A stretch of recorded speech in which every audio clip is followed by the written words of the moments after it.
Well, he was once elite. Like he was state-of-the-art offense and defense. Again, we're a few years removed from that. But again, the Yankees will not have Didi Gregorius for a few months into the season. They do need a shortstop. You wonder how it affects Machado. But, of course, you start with, okay, who is this guy? Again, the ceiling was once quite high. Yeah, absolutely. It was very high. But I think I like this signing for the Yankees because I believe that when you have a guy that's, got himself right as far as, with the heel surgeries he's had this offseason. Those dogs, if your feet hurting, you're in trouble. But when you talk about bringing everything to the table other than possibly speed, that right there plays everywhere. The IQ, knowing where to play, helping your pitchers out in situations where, they made a bad pitch and getting them out of certain situations. He was on that highway to the Hall of Fame. And then the bat, as you mentioned, BK, played every single day. He came to play. The numbers showed it consistent when he got to his first full season in 2007. You can't teach some of the things he do. I mean, he's that player that you love, the intensity he brings into the park, and that patented, jump toss across the diamond. Again, something you can't teach to certain players. But as you see, injuries start to, mound up, and you have these type of things happen to you, well, now you have to find who you really are.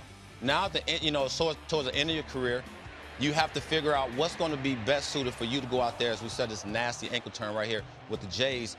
Who are you?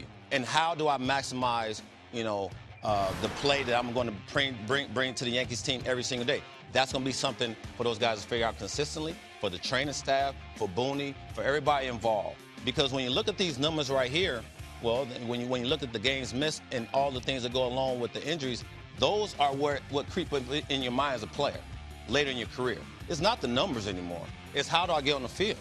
And when you talk about a guy that's been as good as Tulo has been over the course of his career, that's the challenge right now. Is how do I get myself out there consistently?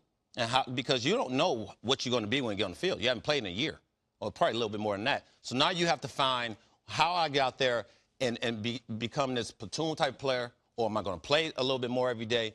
And that'll all happen from now until spring training comes and how he sort of feels, when he played the day game, today and how you feel tomorrow and so on and so forth. So the challenge is for everybody involved, Tulo, the staff, Booney, and everybody else to keep their eyes on what he's bringing to the table. Yeah, I look at this as a completely no-lose situation for the Yankees. You have a chance to sign a guy, when you were talking about baseball IQ, so you lose some ground in the infield. You lose some range a little bit because of age, because of injury. Well, this is a guy who's played at shortstop. He knows where the guys hit the ball. He's in the right places at the right time. You get him fresh off of a new pair of legs off of that turf in Toronto. That plays a big factor. You talk about trying to always come back from little nagging injuries. Well, it's hard when you're on the turf. Cliff, you play on the turf. You know what that's like. And then you have a situation where your shortstop's out for the year. You can manage games. You can slot somebody else in to play shortstop for a day or two. You can let him DH. You can do these different things if he's healthy. If he proves healthy, this is a no-brainer for the New York Yankees. He doesn't need to be the guy. They already got 3 or 4 of those. So they can just go about doing his thing, playing nice and relaxed and helping out and just being a cog to that great machine that they have there in the Yankees. The last thing I'll say about it is the mind tells you you're the guy that we just saw a second ago.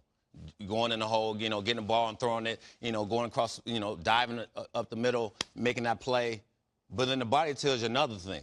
Well, let's stop doing that, right? I mean, let's see if we can get there with the backhand and toss the ball across and do sort of things that's going to keep me on the field. So, I love this move because I believe when you look at, how this game plays out is he's in a really good ballpark, first and foremost. You're talking about grass, surface, and then the ballpark dimensions.